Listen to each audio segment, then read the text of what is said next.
Hello. Okay, we are back live again. Let's see. This time it works. Technology is always letting us down when we need it most. Okay, Jackson. Just before we got cut off, I just wanted to ask you what's been keeping you busy. At this moment, no, in the normally days, yeah, when the league is on, I'm coaching the Persipura Jayapura, one of the best club in Indonesia. But right now, in the quarantine time, I'm just staying home, try to be a good daddy, a good husband. Yeah, I stay with my wife, with the kids at home, just doing the normal things. Yeah, normal life, normal life. I would just want to ask you what's the situation like over there? Is it full lockdown? Are you guys under full lockdown, or are you still allowed to walk around a little bit? What's happening there? Everything here is a little bit confused. Yeah, some cities they are doing the lockdown, some others don't. Yeah, just like now in Surabaya. I stay in Surabaya. Surabaya, they say some places, some roads we cannot go. Yeah, but normally we can go everywhere. I stay in a complex. I can walk around. Sometimes going to supermarket, buy my stuff. Just supermarket. The only place I go outside my complex, supermarket. Buy some food. Yeah, buy some normal things at home. But still a little bit confused, Sasi. Some cities they do the lockdowns, some city they do. But one thing they do very well is the social distance. Okay. Everywhere you go, they have the social distance, they have the marks, everything. So yeah, it's quite okay. It's quite okay. Jackson, I want to start. Of course, the whole idea of doing interviews like this is to inspire people. People around the world now going through a lot of tough times. A lot of people are stuck at home. So I think it's also our responsibility, me as a former player, broadcaster now, and also yourself as a coach who's a well-known coach, and people look up to you. A lot of thousands and thousands of fans look up to you in Indonesia as well. I think through these interviews, what I want to do is to end up inspiring people, also help with their mental health, because being inside a house for a long time, as you know, can be really detrimental to their mental health. So what I like to do is that take you back in time, talk about your career, so that you can inspire people through these interviews. I want to go back in time now. Maybe a 10 or 11-year old Jacksen Tiago. You were part of the very famous Flamengo Youth Academy. Tell us, how did you get that opportunity to end up in Flamengo? Because that's almost impossible when you're given so many players coming through in Brazil. Actually, it's quite strange the way I went to Flamengo. Yeah, first I went there to start do some athleticism. Yeah, to running because I'm very fast and very strong. So I was part of the team who compete in the Brazilian championships, athletic championship. Yeah. Wow. So I was in Flamengo for 2-3 months. But every day before we started training session with the athletic team, I went to watch the football players doing the training, Zico, Junior, all those guys. So every day I was always late to start my own train. So one day, one of my coach come to me and say, "Hey, you like football or you like athletic?" I say, "I like football. I like football most, but I have the chance to come Flamengo. I'm support Flamengo, so I come." So he invited me to go to trials in the youth team of Flamengo. I went there. My first training, I passed. So they select me to go to training with the first 11. So I went there. Everything goes well. So I stay in Flamengo from 11 until 13. I stayed 2 years there. That's the way I went to Flamengo. How Actually, a little bit lucky, yeah, because I don't go directly by football. I'm already there, so I just switch, yeah, from athletic from to soccer. And how was that experience like? Because I think many years ago, people didn't really know about Flamengo. I brought the youth team here for the Lion City Cup a couple of years ago, in 2012, I believe. Yeah, and they had some exciting footballers there. And some of the best players in Brazil end up in Flamengo. And how was your experience there, and what did you really learn?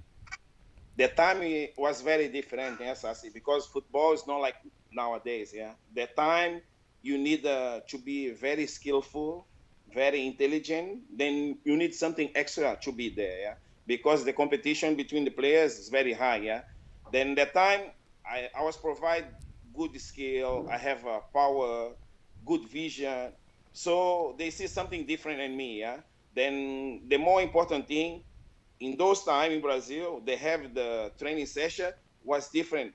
Like me, yeah, I was a striker. So they coach me to be a striker, not to be a football player only, but to be a striker, to understand everything that happened inside the box. how to move when the ball in this side, what I have to do, how to head in, how my body has to make the move, all those things. So they are very, very, very detailed, all those situations. That's why, for me, in Flamengo, those times, one of the best schools. That's why you have the best players in the world, because there it's not about play good, yeah. You need to be smart, and I mean the motoric, yeah, the cognitive ways, everything you have to be perfect in those situations because they push you every day to be perfect in those situations.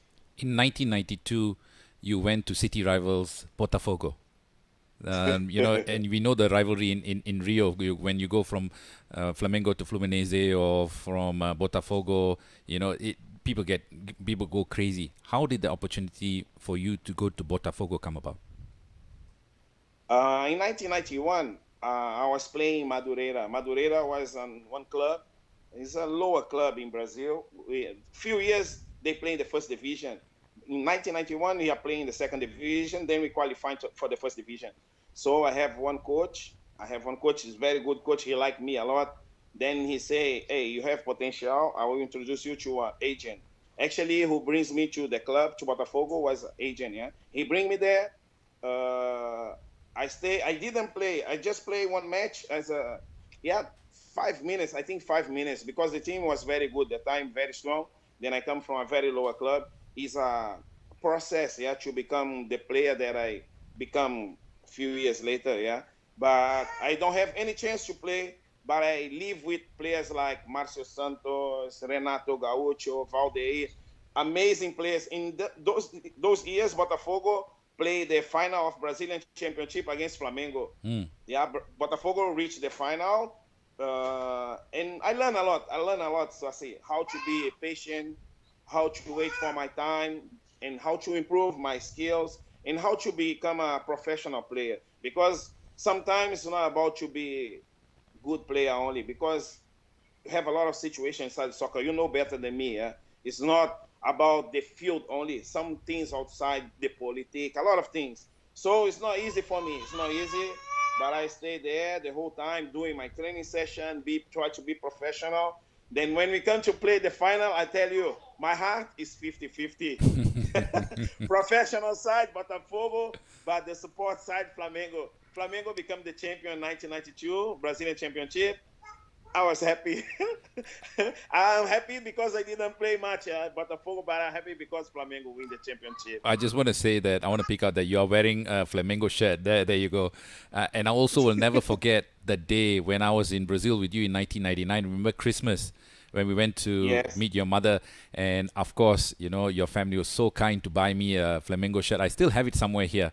I can't believe, and I became a Flamengo fan for life, right? So that's what happens, right? Welcome to the family. Yeah. Welcome to the family. Yeah. So Mengao, yeah. Mengao. Yeah. Mengao. So I wanna also fast forward. I want to talk about the time that you actually came over to Asia. I believe it was you were part of the 6 players who were supposed to go to Malaysia, but you ended up in Indonesia in the end. Tell us about that. Yeah. That time I was in one club in Sao Paulo. We have an agent, the same agent who bring me to Botafogo. He told me that he has a club in second division. He wants to bring the team to the first division, just like Madureira before. So he built a very strong team. Then he said, if you guys can qualify this team for the first division, I will bring all you guys outside there, Brazil. Before, he told us we're going to Portugal. We make the passport, everything, but that never happened. So, end of the season, he come with the offer. He say, hey, I have a chance for you guys. You're going to Malaysia. Those times, Malaysia was very good. Yeah, the quality of football in Malaysia is very, very high. They have a Tony Cote. Yeah, Tony Cote from England. Yeah, Tony Cote. He played for Selangor. Yeah, they have those guys. I remember this name. Then they have a few other players who has a big name. So the agent say, you guys go there, the money is good, blah, blah, blah. I say, we go. Me and 6 other players. We came by Zurich, Singapore. From Singapore, we're supposed to go to Malaysia, but we came to Jakarta. So when we arrived in Jakarta, 4 of those guys, they decide to go back home directly. They don't want to try. They don't want to stay here.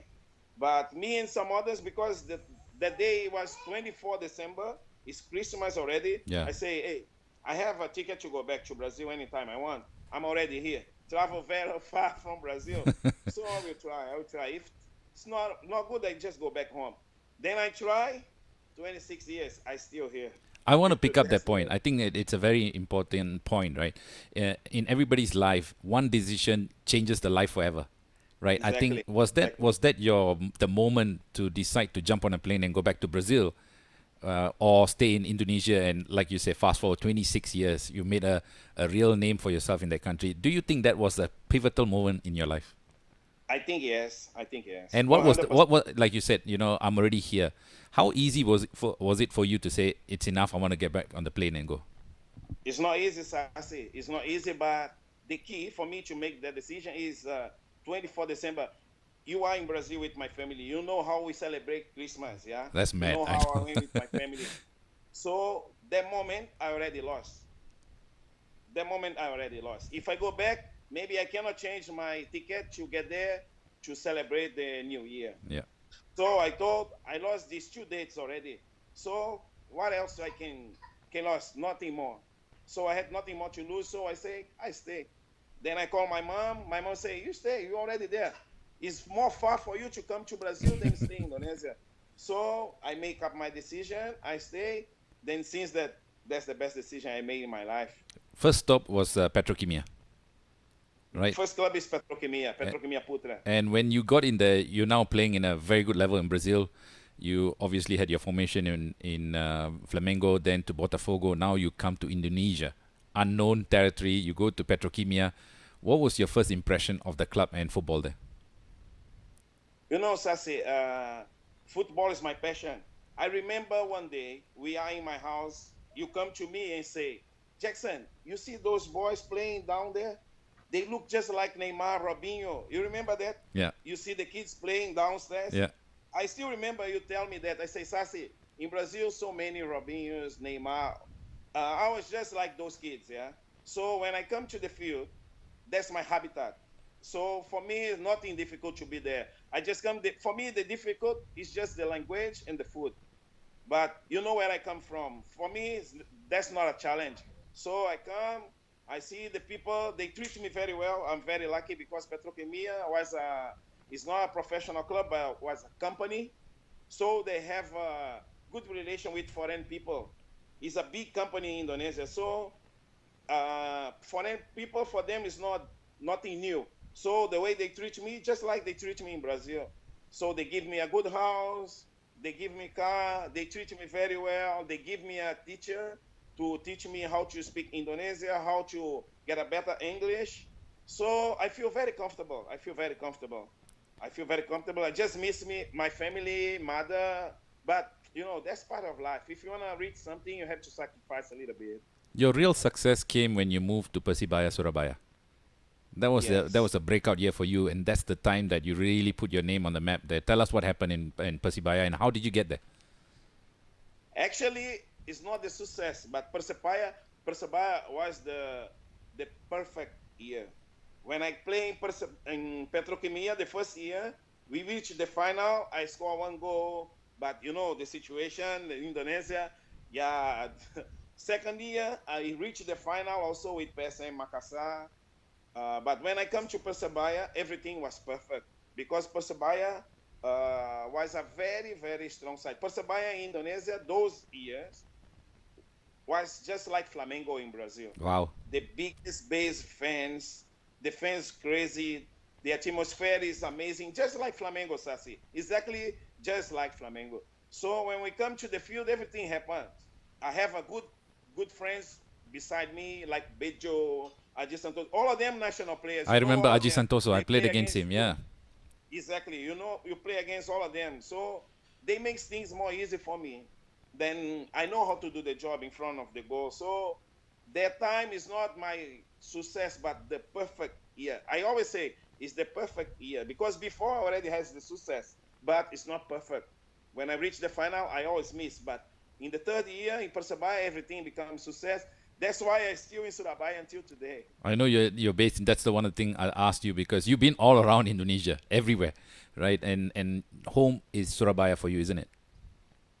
Yeah, because here I feel just like home. Yeah, I feel just like home. I feel really comfortable, really comfortable. Then everything happened for a reason. Yeah, God's plan, God's plan. That's why I stay here. I really enjoy here. I feel comfortable. Surabaya just like Jakarta without the traffic jam. That's why I enjoy a lot here. I want to fast forward that. You did several things there, but then you ended up in the S League with Geylang United, didn't you? How did that come about? Geylang United is a situation just like now.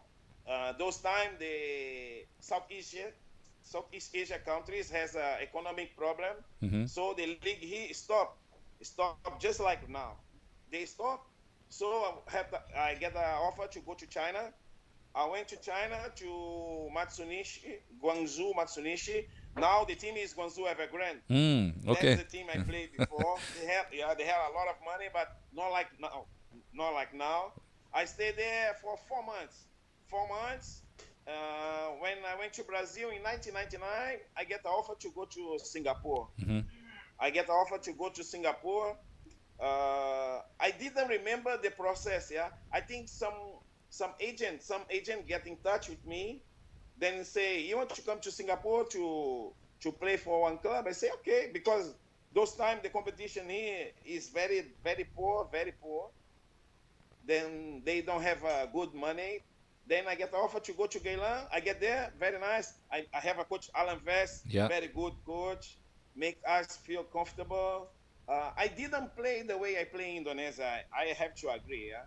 But yeah, we did okay. The life in Singapore is different than Indonesia. In Singapore, it's almost like Malaysia. And those time, Sasi, the training only once a day. It's not like really, really, really professional. Yeah, those time. Yeah, But let's only not forget in I night. think Home United Yeah. and SAF are very strong because you guys have the military, all those things. So the way you guys training is different than us, the other clubs. Yeah. Yeah, because we met each other in '99 when you were playing for Geylang. I was at Home United. That's how I Home was United. marking you. Yeah. And '99 at Home United, we won the league. And I want to ask you because you did mention that those days in '99, the competition in Singapore was quite strong at that time, wasn't it? Yeah. Yeah. In my opinion, is very strong because you guys have I think the betting, yeah, the betting, yeah. Yeah. So the public was very excited. But one thing that I see in Singapore different than Indonesia, here in Indonesia, I mean, it's not about the level, yeah. Yeah. I mean the culture, the culture. In Indonesia, we are training normally morning, afternoon. You have a life more strong, yeah, than Singapore. Singapore training only once a day. I feel that difference because normally I always training morning, afternoon, all those things. There is more relaxed. We have a social life also. Yeah, that's the difference that I see from Indonesia. But those teams, you guys have a team amazing. Singapore Armed Force also is very good. I remember Sembawang. Yeah. Sembawang, they have a good team. They have Lito, Milo, Tawan, Sripan. Yeah. The level of football was very good. Every game was good. Yeah, they have only a few. Tanjong Pagar, very very strong team. Back then. Those days, I think it's the glory days of Singapore. What I see from what I see. Yeah. And I want to ask you, did you think that you were, of course, you confessed earlier that you felt that you were not at your best. Do you feel that even when you came to Home United, right? We'll talk about that in a bit. But you didn't really, showcase your full potential. Do you regret a bit of that? When I come to Home United, I was very bad. My physical condition was very bad. Yeah, that's why I live in Indonesia because I was in Persebaya. I was not perform my best in Persebaya. So I went to Home United. I spent almost 1 month. I don't know if you remember. 1 month try to getting my fitness back. Yeah. I try to get when I get my fitness back, yeah, my level of fitness back, I start to play. I think I played 2 games. Then I get the offer to come back to Indonesia again. Very good offer. Hmm. So those days, I think, I enjoy my time there. I want to prove myself, but I say, I'm 30 something. I don't need to prove nothing. I have an offer to go to Indonesia again. Then I get the offer from my first club, Petrokimia Putra. Then they are going to relegation. They are in relegation zone. They asked me for a favor to come to help them. So I not hesitated. But, I really, really, really wanted to play a little bit more in Singapore. But that time, my mission with Petrokimia for me was more important than prove myself to Singapore people. I don't know if you understand, but No, it's the I get kind of it. decision that sometimes I have to take it. Yeah, I know. Also, I want to talk about how you actually got to Home United because I had a bit of part to play in it, right? It was funny because at that time, Robert Alberts was asking, we are talking about getting a striker, and I said, why don't you talk to my friend Jacksen Tiago? I think you were in Yeah, Brazil at that time yeah, or something, and yeah, we obviously connected well. I remember that game at Home United because I felt that moment you had a I don't know who we played. You played in that game. It was 1-on-1 against the goalkeeper. You missed that opportunity. I always felt that if you had put the ball in the net, it would have been a different story altogether. As you know, strikers, you feed on confidence. I'm not yeah. sure if you remember that Sasi, game. I remember. I think it's against Jurong. I Possibly, think. yeah. I think it's against Jurong. But the day I play okay, but Yeah, I you played didn't well. score that Yeah. goal against Jurong. Yeah, against Jurong. 100% against Jurong. Sasi, I will say something to you. Yeah, those days, I was there in Singapore, but I have something very important to my career as a coach in Home United. Yeah. I didn't tell you yet, yeah, but I see the way Coach Robert Alberts, yeah. coach us. I bring a lot of things from him to my career daily as a coach. I say Indonesian players one-on-one they are skillful. You know that they are very skillful, but they don't understand the tactical aspect of the game. But you guys, Singapore, every time you guys meet Indonesia, Indonesia is not easy to beat you guys. Malaysia, same, because you guys has the knowledge of tacticals. Because since you guys are young, you guys learn that. Then you guys get coaches who bring those things for you guys. Here, if a coach try to change a scheme, a way of play, the players don't want to do. Then the players get support from managers, all those things. Then sometimes the coaches get sacked. You understand, Sasi? Mm-hmm. They are not open mind to be much better. That's the difference. That's why for me, Coach Robert at the time give something. Then I still remember that until today. Excellent. Let's talk about the coaching now because you fast forward, you finished your career. But I know even during your career, you're already thinking about being a coach. That was always an outlet for you, right? And Yes. you went to get your coaching badges in Brazil. And let's talk about becoming a coach in Indonesia because it's a little bit different. But I think it's also very different for you because you are a big name in Indonesia already. The transition is easier. People know Jacksen Tiago. They know what he done on the pitch. Do you think that made a huge difference for you to first of all land the first job, which is always important, and from there did you have a easier path to going around Indonesia and being in the league? Sasi, nothing is easy. Of course. Nothing is easy. Yeah, nothing Easier, easy. maybe the It's word was about, easier. yeah, it's about capacity, why I have the chance to become a coach. Because before that, I already have the coaching course. I already follow some coaching course. Some of friends, they don't have that. So how people can give the chance for them to become a coach at that time? In 1998, before I play in Singapore, I already have my first coaching course in hand. 1998, when they have the crisis in Asia, before I went to China, I spent 1 month in Brazil. I go to a coaching course there with Pereira, Zagallo, Ricardo Gomes. I think you remember I talked to you about that. Yep, of course. Then every time I go to Brazil in my holidays, I go to follow the coaching course there to get knowledge because I know someday my body will not be strong anymore to be in the field running. So what I'm going to do, my whole life, I spend playing football. Yeah, that's where I have my strength. I just have to spend all my potential there. That's why I prepare myself. So when I stop, they give me a chance to become a coach. I become a coach in an amateur club here. We did an amazing job. We are champion, top scorer, best defense, best striker, best goal scorer, everything. Second year, we are top of the table again. Then Persebaya give me a chance to become coach of Persebaya. When they give me the chance, the first question I ask them, Sasi, is why you invite me to become coach of Persebaya? Because my history or because you think I can do the job? I just want the answer. Then they say, no, because we believe you can do something. Okay, so I go. If they say that because my history is Sasi, I will never go. I don't want to be in a place that I'm not needed. You understand? I want to So ask they you, say, I want you to come because I know you can make some change.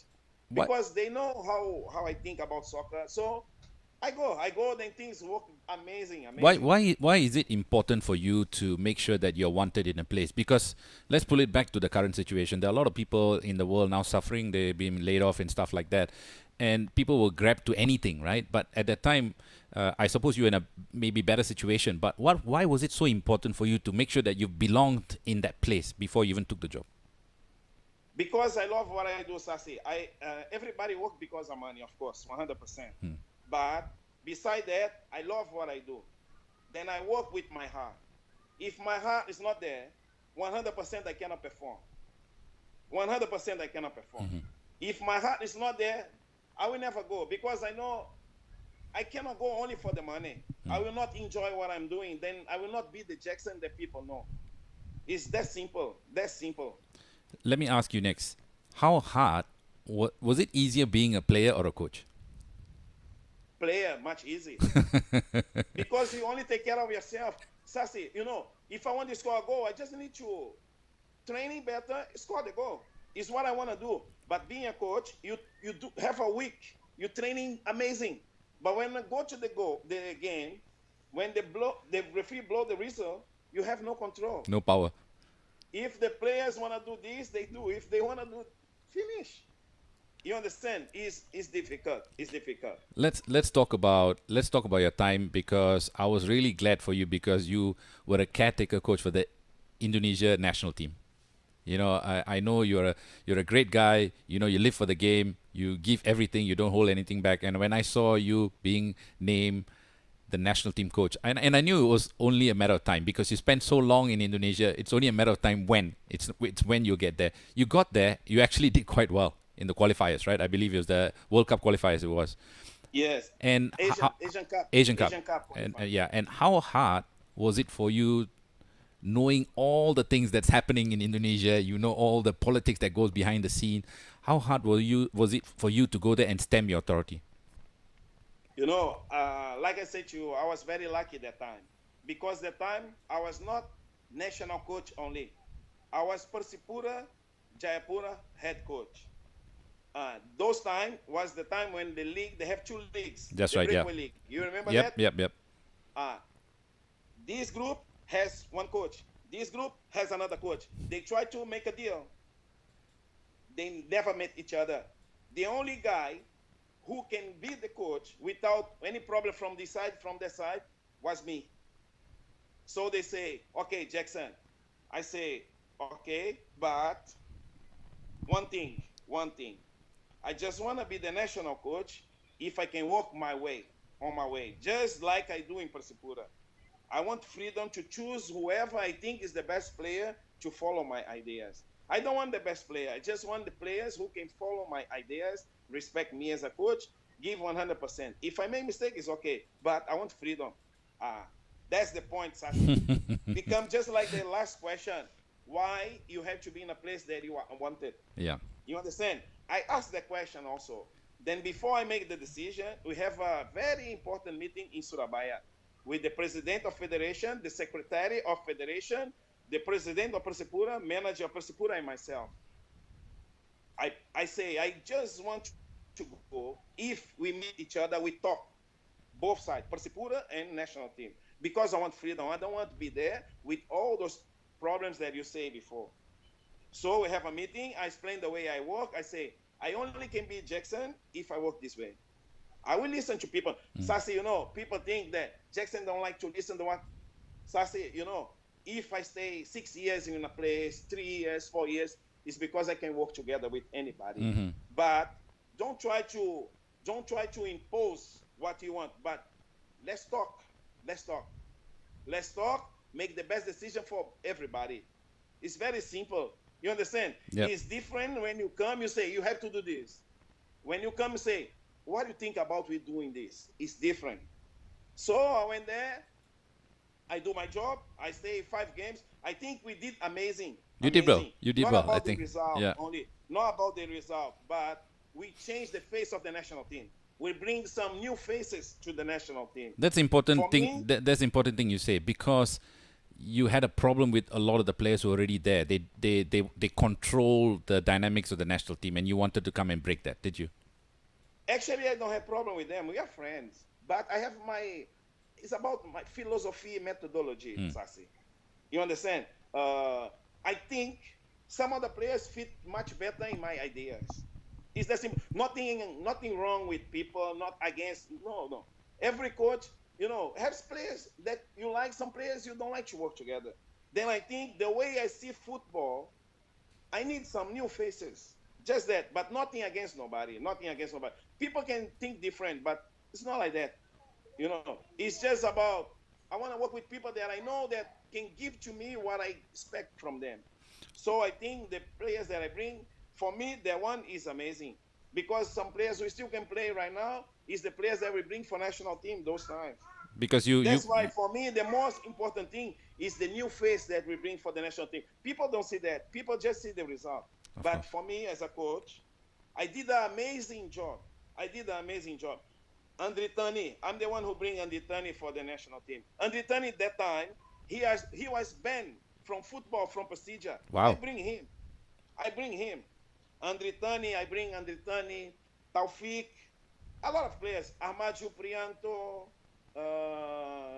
Zulham, so a lot of players. A lot. I can tell you maybe 10, 9 names. A lot of players that we bring new faces. But people will never see that. If someday we talk like now, maybe people will see back in the days, they will understand.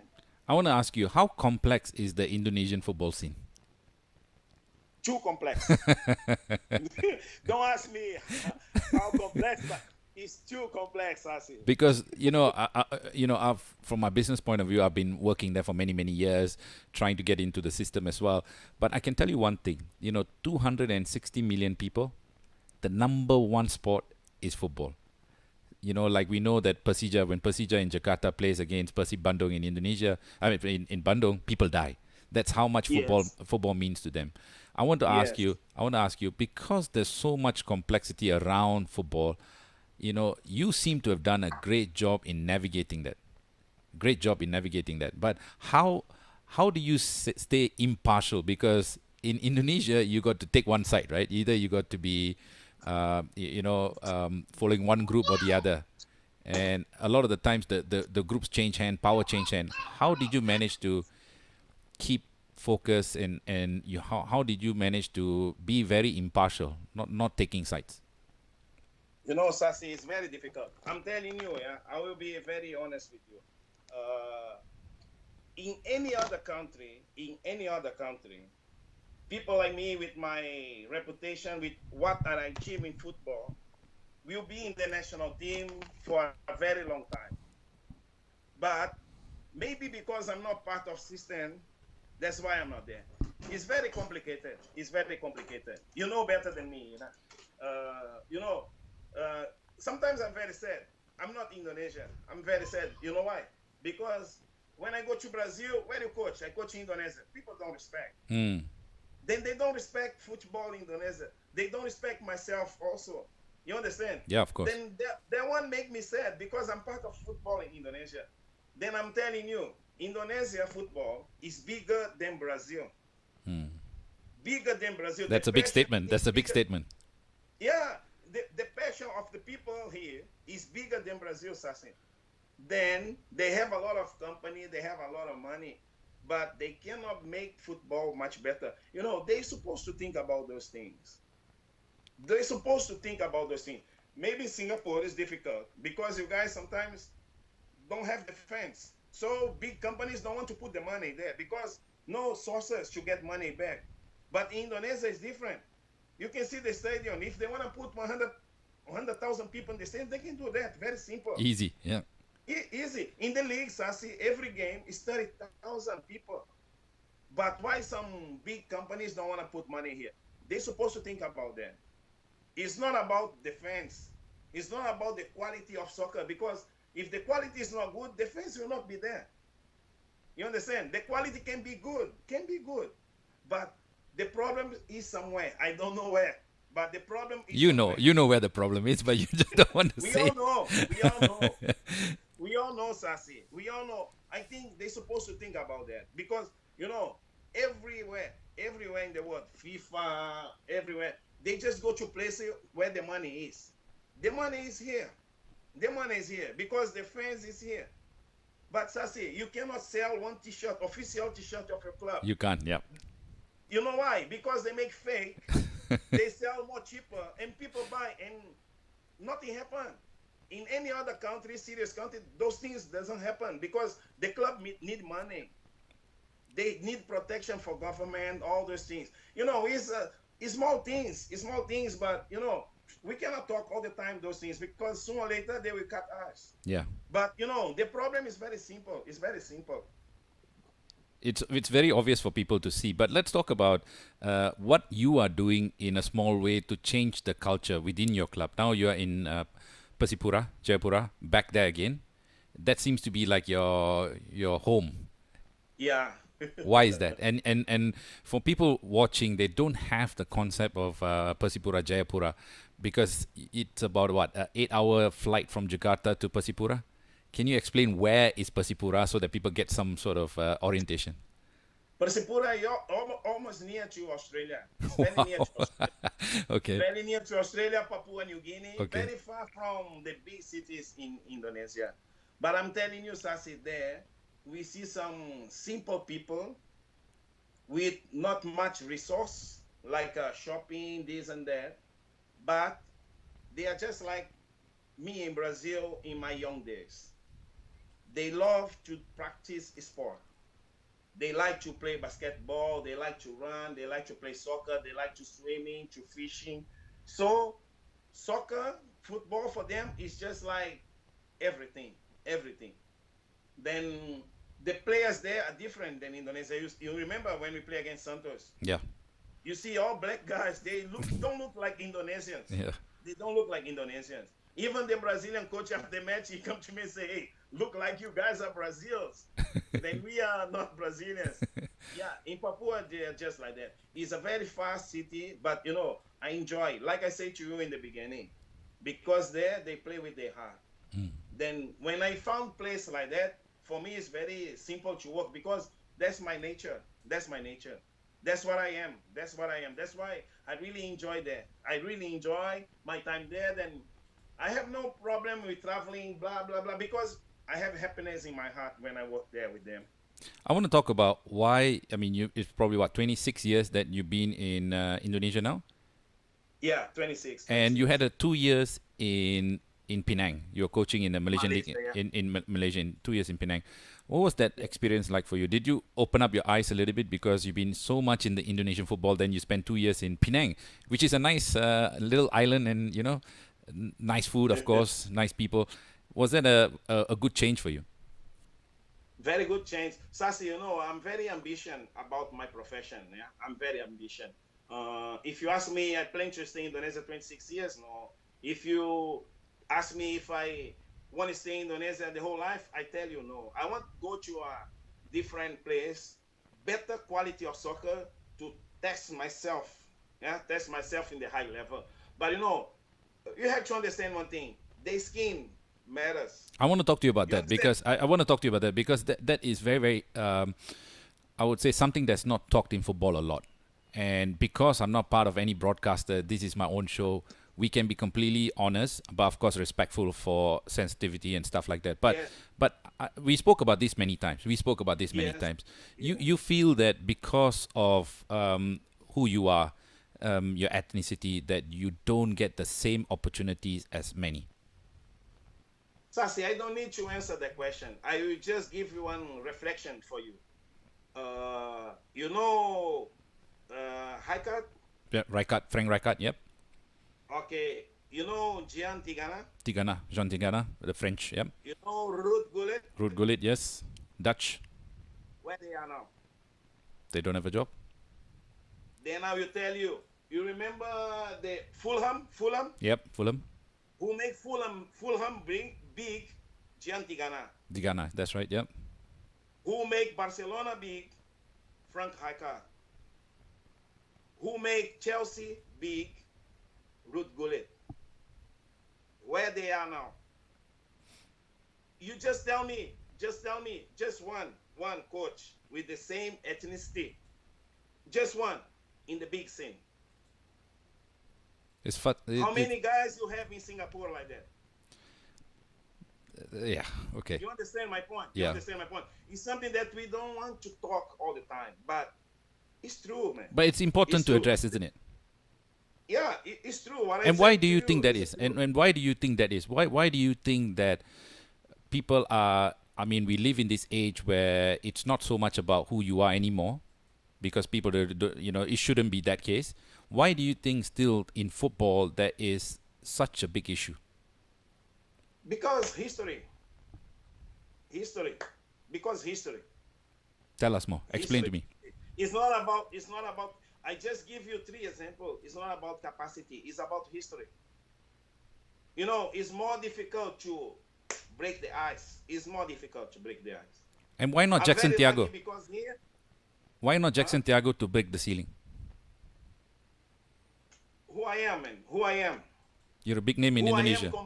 Who I am compared to Jacksen Tiago, Ruud Gullit, Frank Rijkaard. Who I am, Sasi. What about in Brazil? Is this the same problem in Brazil? Same. Everywhere in the world is the same. Everywhere in the world. So It's not about Singapore. It's not about Malaysia. It's the whole world. It's a history, Sasi. But surely, Jacksen. It's a fact. But surely, Jacksen. Surely, if you put wins on the table, you put titles on the table, you put a great style of playing on the table, surely that must be the way that people hire coaches, not because the skin of your color of your skin. No, but everybody knows that. I think everybody knows that. But when it comes to the reality, it's not like that, Sasi. Come on.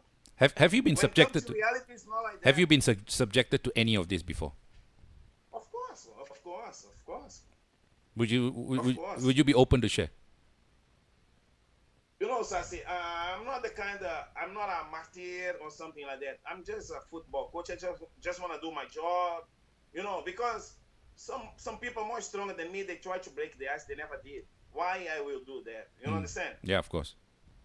Yeah, it's not about, I don't want to fight this and that. No, it's, you know, be logical. That's the word. That's what, you know, the word is there. How many years, man? How many centuries? Yeah, things never change. Change a little bit, but those things will still. I give you 3 very good examples, Sasi. I give you 3 very good examples. If you see the history, they make those teams big.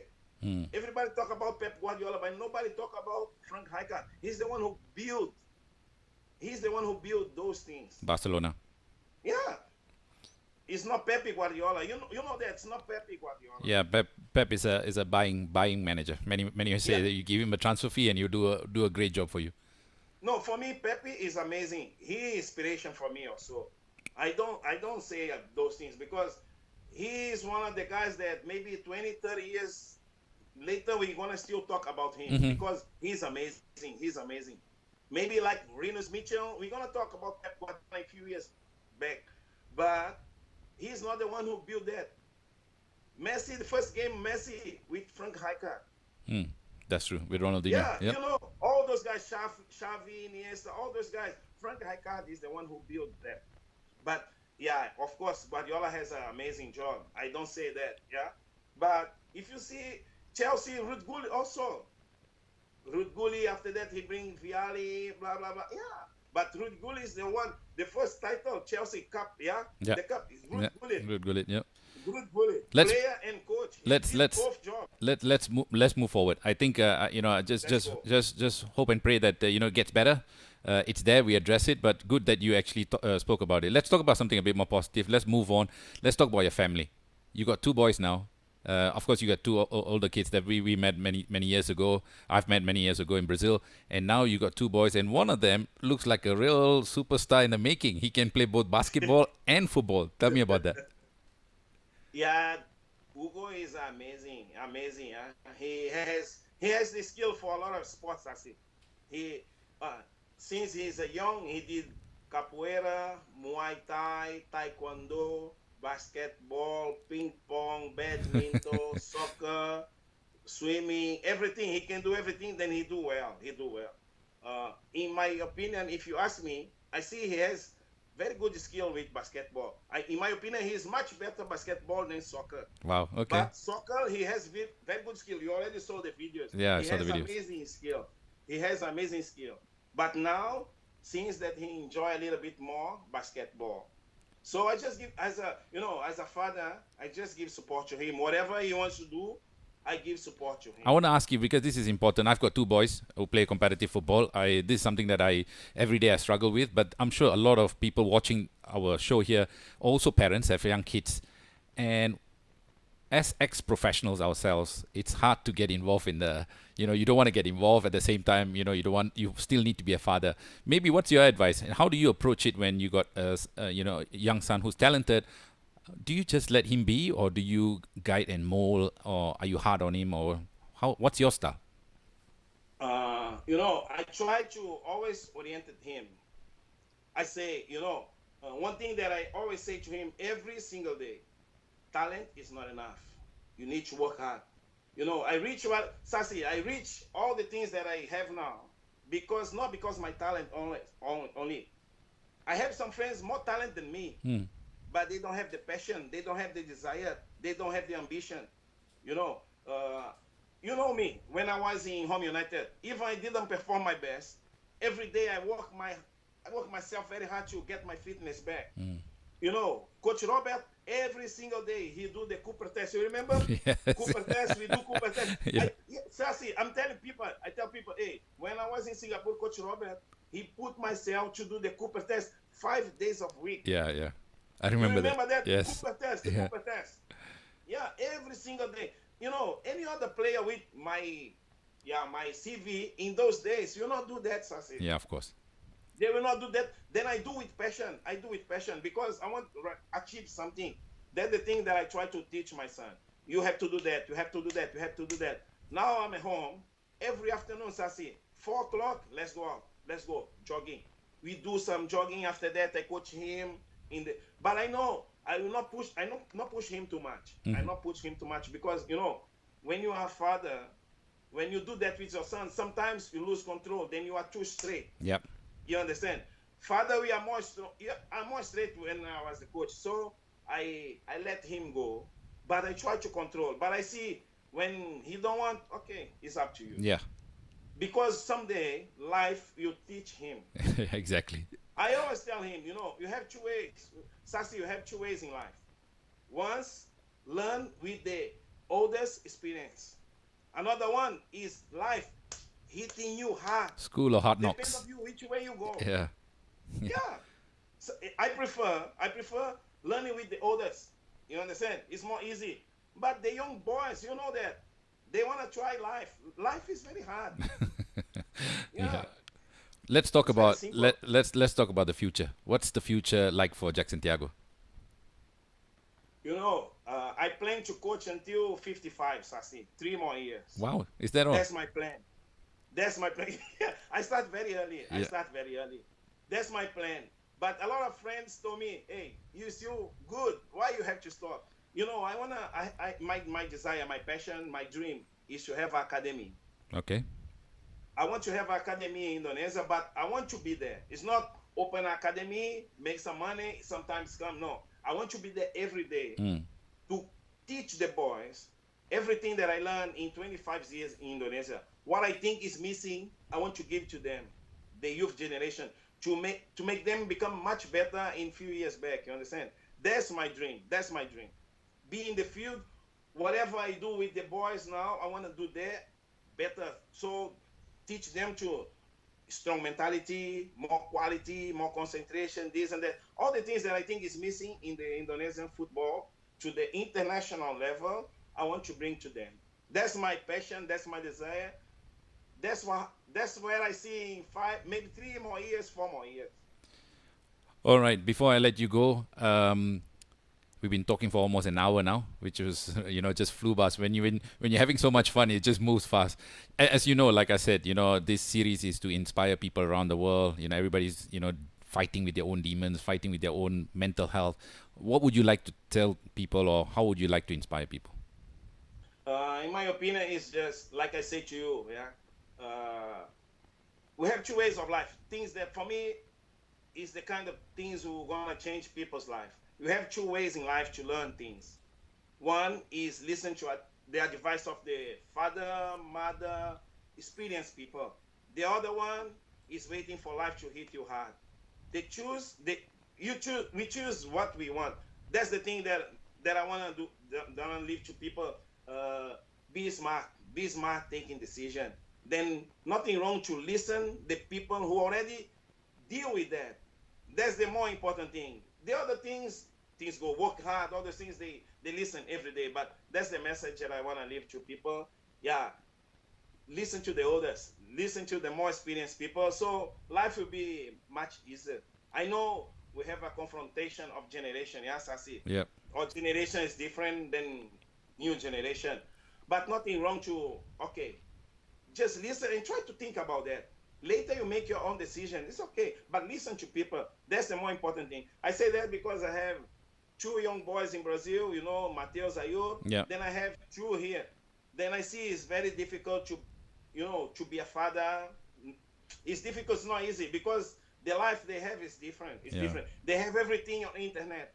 Yeah. Internet teaches you some things, but sometimes you have your father, you have your old brother, people who already deal with that. So don't trust everything you see in the internet because internet sometimes is very tendentious for one side, left or right, something like that.